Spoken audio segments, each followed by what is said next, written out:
We live? Okay. Hey everybody, it's Uncle Grumpy. This is Grumpy's Corner today. Since it's daytime, we'll call it Grumpy's Corner instead of Grumpy Tonight. We're here with Floor Leader Jon Echoes. He's running for office. John, I want to thank you for coming on again. Happy to. Tell us about your race. What are you running for? So I'm running for House District 90. That's in the west part of Oklahoma City.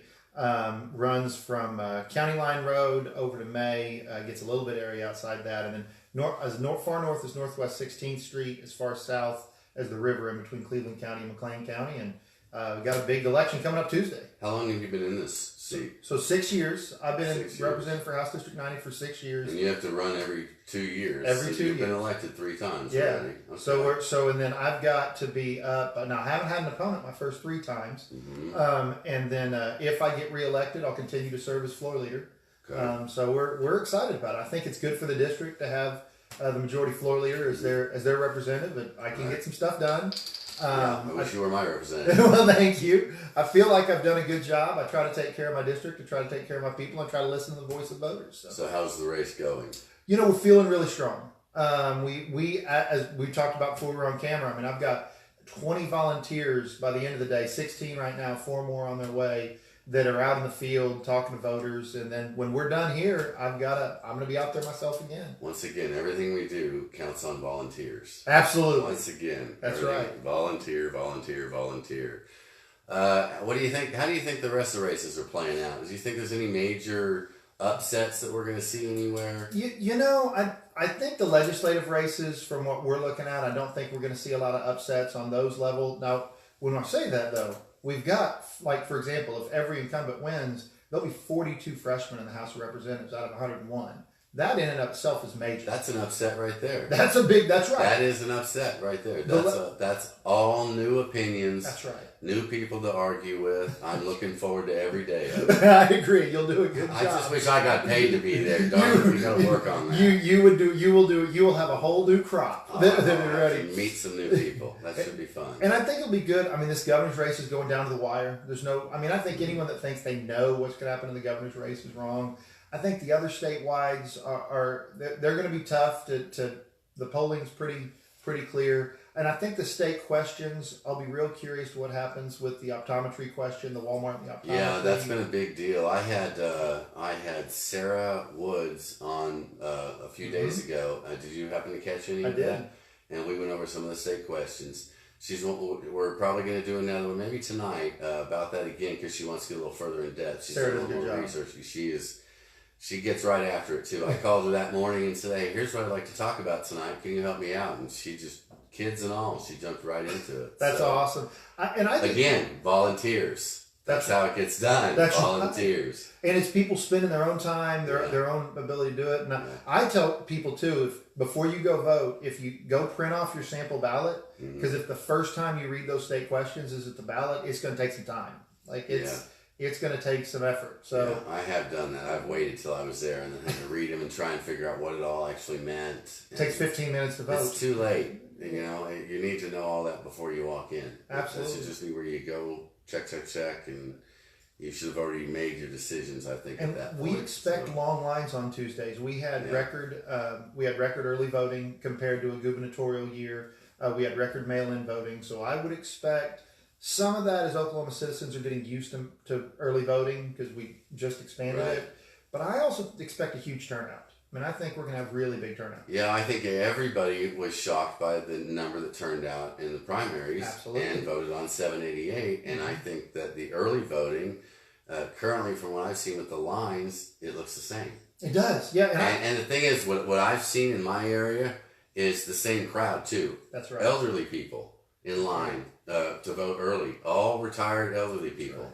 Right. And, 788 passed, so we must have got some of their votes. That's right. So, and I think when I knock on doors, I'm knocking on more and more doors of newly engaged voters. I mean, I can tell you from out there, boots on the ground. I mean, voters that may still have their yes on 788 sign, and frankly, thanks to people like you, when I go knock on their door, they know who I am, and which is nice. I won't lie when you're knocking on thousands of doors, but they're engaged. I mean, they know what's going on. It wasn't just they knew what was going on with 788. They were talking to me about the other state questions. They were talking to me about my race. They were talking to me about other races. They're engaged, and I think that level of engagement, I'm seeing boots on the ground really picking up. We're trying to expand a little here and talk about a little more than just single one. So we're trying to do what we can to help everybody get as much information as they can out there. Let me ask you some questions about 788 and what we think is going to happen between now and February. We've got a lot of work to do. I think there's 100 and something laws that conflict with 788 that have to be dealt with between now and then. We have things like the tax stamp, the marijuana tax stamp that's still being produced. That's right. That, or at least sitting somewhere that needs to be dealt with. And so, what are we going to do about some of this? So we'll kind of go through big overview of the tax stamp. Remember, I asked about that at the last hearing to make sure that wouldn't be a problem, and the tax commission said that we still need to get rid of it. But the tax commission said you didn't have to have that if you're a dispensary. We have well over 100 laws. You and I working together on a bill. We're going to have to break that down into probably 20 or 30 repealer bills, laws that conflict with 788. Honestly, right now, it is just a bunch of just legwork. I mean, just the hard work of what needs to be done. We've broken down staff, and it's taken a long time, but they have broken down the Unity bill into about 20 bite-sized pieces that we're going to be putting online. So it's easier. It's hard for the public to deal with a 200-page bill. Right. So we're breaking it down. And then we're probably going to have to break it down to 20 or 30 repealers. And there's going to be a lot of work going on in the meantime. I plan on continuing to do, and I know we took some time off for campaigning, that happened, but I plan on continuing to do that work the same way we did the committee work, which is open, transparent, put the stuff online, let people see it. Because that's how those bills get better. They get better because people look at them and say, hey, this may make sense, but you realize when you say it like this, it does X, Y, Z. Yeah, I've watched the changes to what we've done here from the beginning, and it does get better. I'm impatient, I know, but it does get better. So but you need somebody like that saying they want results. There's nothing wrong with that. So as far as results, here we go. What about the gun issue? Lots of people are asking about the gun issue in 788. And we've tried to address that a couple of times, but they just don't feel like they're not feeling secure enough in the answer. So can you give them, as the floor leader, provided you win on Tuesday, which I'm hoping you do, what will you be wanting to do in the gun issue as far as 788? So on the gun issue of 788, to make sure everybody understands it, there is a federal law, on national federal law that says, if you have a medical marijuana card, and it's not even a law, it's a memorandum from the AG, technically the Department of Justice, which is ran by the AG, that says you can't own a gun and have a medical marijuana license. Now, that being said, that has never been enforced in the other 30 medical marijuana states. What I have said I'm going to do as floor leader, and I believe I will get it through the House and through the Senate, I am going to pass a bill, or I'm going to draft a bill and try to pass a bill that says, state officers, police officers for the state of Oklahoma, you will not confiscate anyone's gun for the purposes of having, if they have a medical marijuana card. And somebody would say, well, how can you do that? You're telling them to ignore federal law. We're telling them to ignore federal law with 788. I mean, we just need to wrap our minds around that it's acceptable and we're okay. Right. And I actually believe I have strong law enforcement support for that. I mean, when they came out and said they were going to confiscate guns, I came out immediately and said I called OB&D and I called OSBI and said confiscations of firearms in the state of Oklahoma ends badly. Just don't do this. This ends badly. So what I can tell people is, well, technically it's against the law. That is true.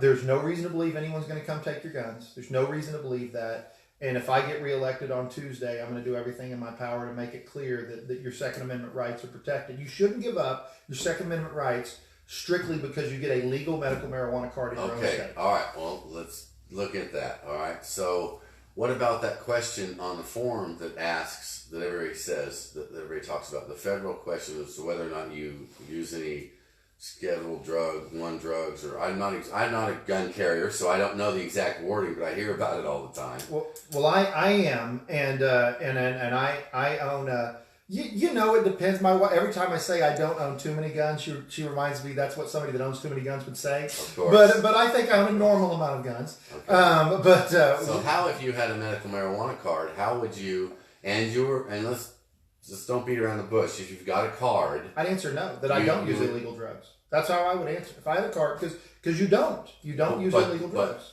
But federally, they consider it illegal, as you started with the conversation. You see the conundrum we're stuck in? Yeah, no, I do, and it's that issue I can't. So what do you want people? What do you suggest people do? You're saying that they should click no on there? I'm saying I would click no, but if I was using, if I had a licensed medical marijuana card, so I'm a licensed medical marijuana holder, and that is the only drug we're talking about. We're not talking about anything else, just marijuana.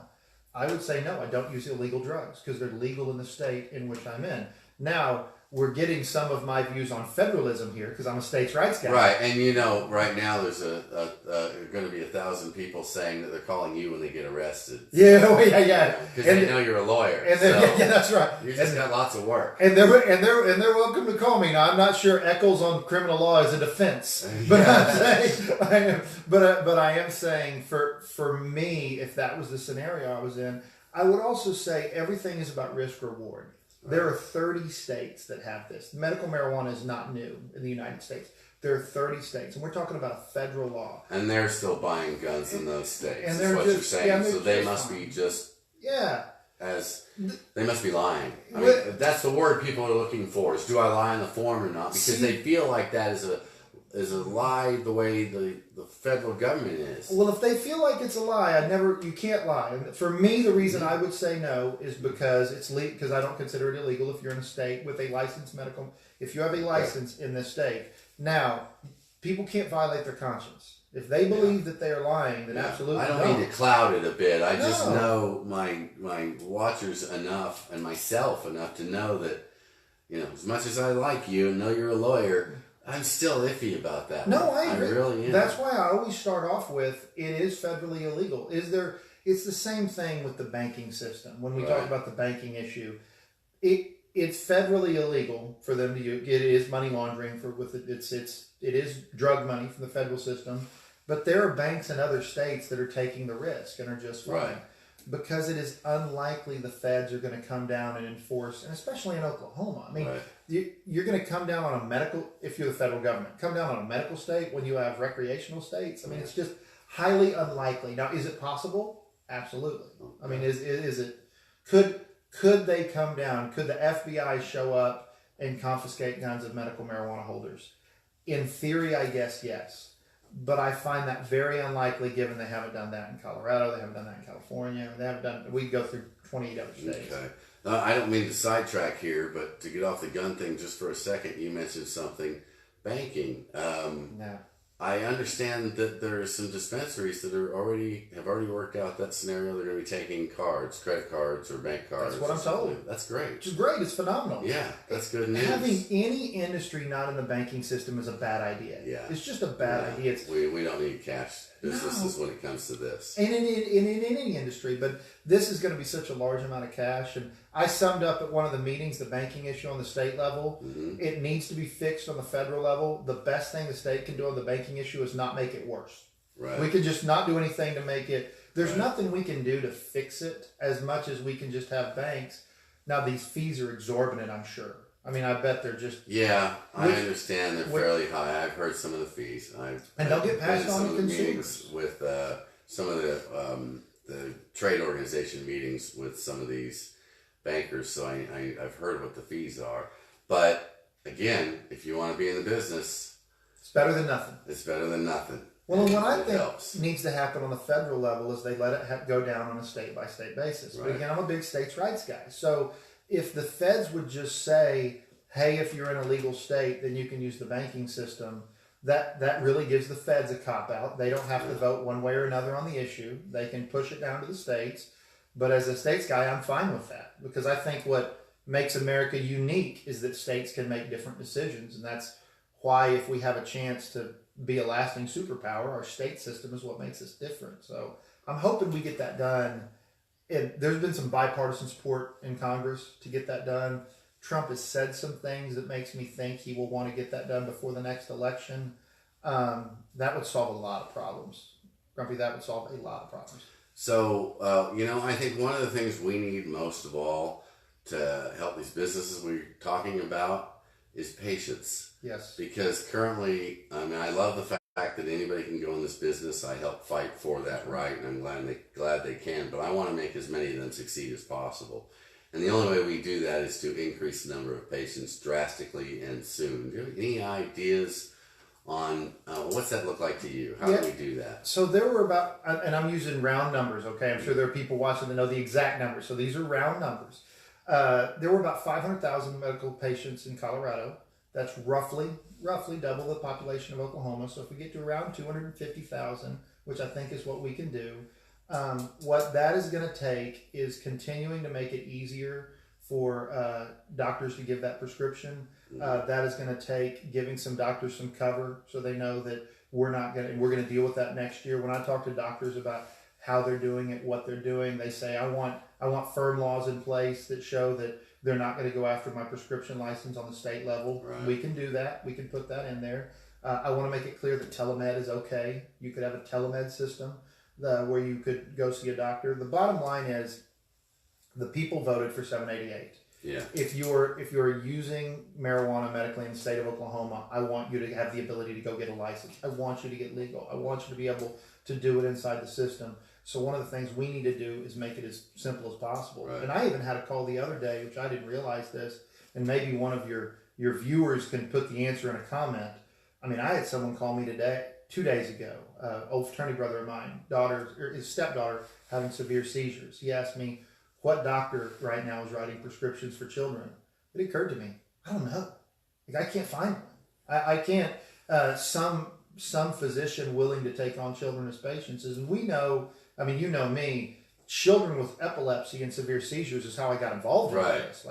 And we have found a couple. We're not going to blast their names on here, but this person we can get them. We'll text them to me because we need it. But because I get you get more than I do, but I get those calls especially from seizure patients, both adults and children, saying, "I need help. What do I do?" Yeah. And this next evolution for people understanding, I mean, it's not all about, and I know I'm preaching to the choir, but making sure people understand medical marijuana is not about people wanting to go get high. Right. I mean, they're about people trying to understand how do they take care of themselves, how do they medicate themselves, how do they help with Parkinson's, with dementia, with these severe seizure disorders. And Chris, to your point, the easier we can make it and the clearer we can make it so physicians will get on board and give these recommendations, the better this whole system's going to work. Do you see a way we might be able to eliminate that delay between the time frame delay? I know I spoke to Scott Fedgetter about this actually a while back, and I think you and I might have had a conversation about it. Do you think we might be able to figure out some faster way? I think so. I think we're getting better at it. I think the state of there was the mad rush in the beginning, which obviously the bureaucracy worked slowly. I think we are going to end up creating a medical marijuana as a separate department, as a separate state entity. I mean, even outside of the Department of Health. Not that, not making comment one way or another on what the job they're doing. Just saying, states that I've looked at that have done it well, they've had their own entity that does it. And medical marijuana, you touch everything. You touch business, you touch health, you touch food products. You can't be an expert on everything. So we need people that are truly experts on this area. And then we need to set up a better computer system that could do this whole thing faster. Because again, what's the goal? The goal is to enforce the will of the citizens of the state of Oklahoma. So let's look at 788. What was their will? Their will was if you needed medical marijuana, if you needed that, they wanted you to have an opportunity to use it legally. They spoke even further when they lowered the amount of possession, and they lowered that to a misdemeanor. So the citizens have told us what they want. So as legislators, what I'm trying to do is set up a system that works. I mean, set up a system that works for those patients. So what I'd like to see is a 1 day turnaround. Yeah. Do you see possibly, we don't have to get into all the details now, but do you see that possibly happening in the next 6 months or a year where we can get a 1 day turnaround where you go to the doctor, the same day you get your card, and that night you're getting your medicine in the dispensary and you're going home and you get to sleep that night? With technology the way it is today, that has got to be somehow be possible. I mean, that's all a function of technology, but with what we can do now, that system has got to be possible. It's been a long time since I got my license, but if if I remember correctly, I was able to go get my license. They gave me a little printout after I took my test, and I could go down and get my driver's license. That made same day. Yeah, you go right to the tag office. Go and get it right on down and get it done. We'd like to see it do the same. And I know from early conversations way before 788 passed that we're switching over to the federal ID system. Yep. And that means that we have all these systems in these tag offices that print driver's licenses that are obsolete. Yeah. The state could switch all those over and we could make our medical marijuana cards with those. We could go from the doctor's office to the tag office. That's right. And when I originally talked about that, I think people weren't ready for it because I originally because you and I had this conversation. I said it right afterwards. Maybe we need to look. All I said is we need to look at getting those at tag agencies. And I had quite a few people get all upset. But the more you think about Well, we need work at the tag office, obviously. We need Maybe lots we of even work. need a division in there that just handles this. I don't know. You can't just not. You need work, but if we're ever going to have same day, right? I'm just saying they have the equipment. They have the. That's and it's going to be obsolete. The state is spending enough money. Yeah. Let's save some money. Recycling. And they're everywhere, and they're easy to get, and everybody. We have local tag agents everywhere. Yeah. If you ever have same day turnaround, you have to involve tag agents. Right. Now you could have 24, and 24 is a little. 24 to 48 on mail. You could probably get an email within 24 hours. But if you ever wanted same day turnaround, I mean, you could imagine a system where we do it with our licenses right now. Yeah. I mean, that's a system we use. I'm a huge privacy guy. I've said this before. If I'm crazy on anything, it's privacy. I think the government has very little rights when it comes to our personal information. So I share concerns people would have about how do we protect health information from tag agencies. All those are legit concerns. I'm just saying it's something we ought to explore. I'm not afraid to throw out ideas. Yeah. Not all my ideas are good. I mean, sometimes I look into them and realize, hey, that's not a good idea. But I mean, to do it fast, Chris, that's the best way. Yeah. Okay, so what are you going to be doing between now and Tuesday? Well, like I said, when we're done, I'm going to knock on doors. Mm-hmm. I'm going to take a small time out to go talk. The Epilepsy Foundation's having an event. I'm going to make sure I show up too.